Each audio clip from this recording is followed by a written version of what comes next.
27 صفر اور ستمبر کا مہینہ تھا، تو 622 عیسوی تھی۔ تو ادھر ہے مدینہ اور ادھر ہے جبل ثور۔ تو ابو بکر نے عرض کی میں نے ایک غار ڈھونڈ رکھا ہے، پہلے وہاں چلتے ہیں، تو جب ہماری تلاش ذرا رک جائے گی پھر ہم نکلیں گے۔ تو اللہ کے نبی پنجوں کے بل چل رہے تھے، پنجوں کے بل، پنجوں کے بل اس لیے چل رہے تھے کہ پاؤں کا نشان دیکھ کر کھوجی پیچھے نہ پہنچ جائے۔ یہ ایک علم تھا جو اب مٹ گیا ہے، چونکہ سڑکیں پکی ہو گئیں تو چور کا نشان ختم ہو جاتا ہے۔ جب سڑکیں کچی ہوتی تھیں تو اس کے قدموں کو کھوجی پہچانتا ہوا چلتا چلتا چلتا اس کے گھر پہنچ جاتا تھا، چاہے وہ 100 میل ہوتا تھا۔ تو یہ کوئی مکہ سے غار ثور 3 میل تھا، تو آپ ایسے جا رہے تھے ایسے۔ ابو بکر کبھی آپ کے آگے چلتے کبھی پیچھے چلتے، کبھی آگے چلتے کبھی پیچھے چلتے۔ تو آپ نے پوچھا یہ کیا کرتے؟ کبھی آگے کبھی پیچھے۔ تو کہنے لگے اخاف الرصد فامشی امامک، اخاف الطلب فامشی خلفک۔ جب مجھے یہ خیال آتا ہے کہ کوئی آگے چھپا ہوا حملہ آور حملہ نہ کر دے دشمن تو میں آگے ہو جاتا ہوں، جب مجھے خیال آتا ہے پیچھے سے کوئی پہنچ نہ جائے تو میں پیچھے ہو جاتا ہوں، اس طرح۔ تو آپ نے بہت شکریہ ادا کیا ان کا۔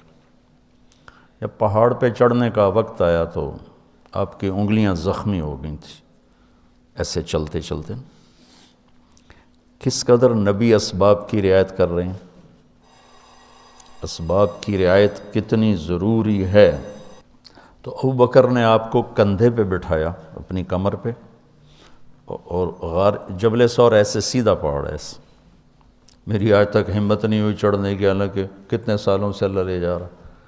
تو آپ کو اپنے کمر پہ بٹھا کے اوپر پورا پہاڑ اوپر چڑھے، پھر آپ کو باہر کھڑا کر دے گا، آپ اندر نہیں جائیں گے، خود اندر گئے، ایسے اس کو ٹٹول ٹٹول کے جتنے سوراخ تھے پتھروں سے بند کر دیے، سوراخ باقی بچ گئے۔ تو اپنی پگڑی اتاری، پھاڑ پھاڑ کے سوراخ بند کی، پھر سوراخ باقی تھے، کرتا اتارا اور پھاڑ پھاڑ کے سوراخ بند کیے۔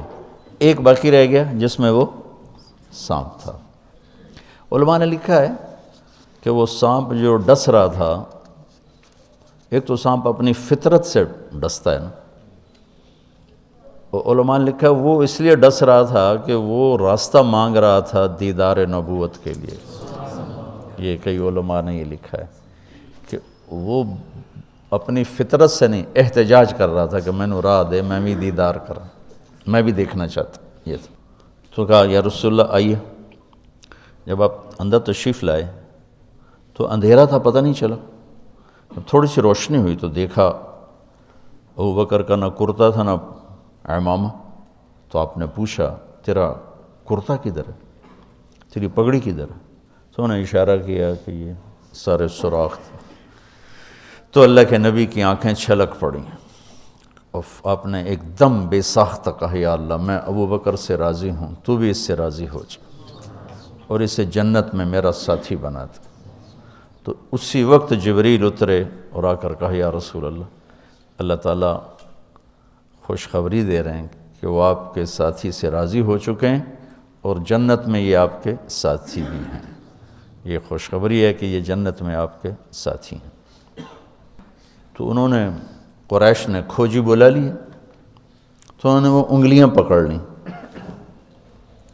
اور ان انگلیوں پہ چلتے چلتے چلتے جبل ثور پہنچا دیا۔ تو اللہ نے ان کے آنے سے پہلے، غار کا دہانہ بڑا ہے، ایک بیل ہو گیا، اس کے بیچ میں مکڑیوں نے جالے پھیلا دیے، ایک کبوتری نے تن کے رکھ کے انڈے دے دی۔ تو ان کے جانے سے پہلے 2 کام ہو چکے تھے۔ تو وہ کھوجی کیسا، حالانکہ پہاڑ پہ تو کچی زمین پہ تو پورا پاؤں لگتا ہے، پہاڑ پہ تو ایسے ایک آدھ کوئی نشانی پڑتا ہوگا تو کیسا علم تھا، ان کو لا کر اس نے دروازے پہ کھڑا کر دیا، کہا یہ ہے، اس سے آگے کوئی نہیں۔ تو ابی بن خلف کہنے لگا تیرا دماغ خراب، یہ جالا محمد کی پیدائش سے بھی پہلے کا بنا ہوا ہے، اور تو کہتا ہے ادھر گھس گئے، بے وقوف کہاں لے کے آ گیا؟ اب ابو بکر ڈر رہے تھے کہ یا رسول اللہ اب کیا ہوگا؟ تو آپ نے کہا ما ظنک باثنین اللہ ثالثہما، جن کا اللہ ساتھی ہو ان کو کیا پریشانی؟ تو امیہ بن خلف نے وہیں دروازے غار کے منہ پہ بیٹھ کے اندر منہ کر کے پیشاب کیا، اب دونوں سامنے بیٹھے تھے۔ تو آپ نے مسکراتے ہوئے فرمایا دیکھو اگر یہ ہمیں دیکھ سکتے تو یہ یہاں بیٹھ کے پیشاب کرتا، تو انہیں آرام سے وہاں پیشاب کیا، وہ سامنے بیٹھے ہوئے تھے دونوں۔ اللہ نے بیچ میں پردہ ڈال دی۔ قرآن ابوبکر صدیق کے اندر کے جذبے کو بتاتا ہے، لا تحزن، لا تحزن۔ قوم موسیٰ جب سامنے پانی اور پیچھے فرعون، تو ان کے جذبات کی ترجمانی کرتا ہے انا لمدرکون، انا لمدرکون۔ 40 برس کی صحبت اٹھائی ہے دو نبیوں کی، ہارون اور موسیٰ۔ وہ کلیم اللہ ہیں، پہلے رسول کلیم اللہ، رسول تو ان سے بھی پہلے تھے، کلیم اللہ پہلے کلیم اللہ ہے، اور 4 بڑے انبیاء میں سے ایک ہیں، ابراہیم، موسیٰ، عیسیٰ، نوح، اور 5ویں ہمارے نبی سب سے بڑے۔ تو جب آگے سمندر اور پیچھے فرعون، تو ان کو اپنے نبی کی کوئی فکر نہیں رہی، نہ موسیٰ علیہ السلام نہ ہارون۔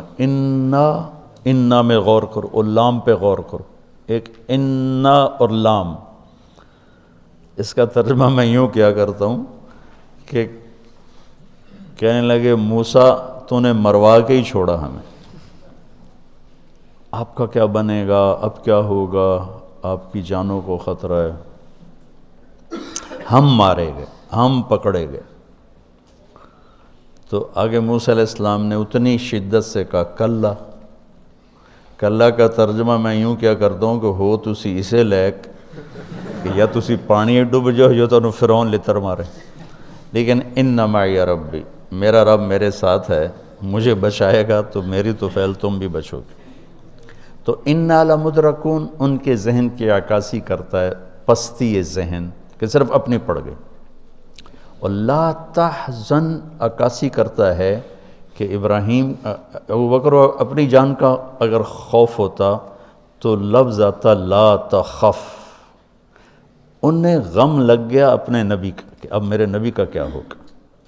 تو حزن اپنے لیے نہیں، اپنے دوسرے کے لیے، آپ کی اب آپ کا کیا بنا، اب میرے نبی کا کیا بنے گا، اس کیفیت کے لیے قرآن نے اس میں عظمت صدیق ہے، لا تحزن، کہ انہیں اپنا کوئی فکر نہیں تھا، انہیں فکر پڑ گیا نبی کی۔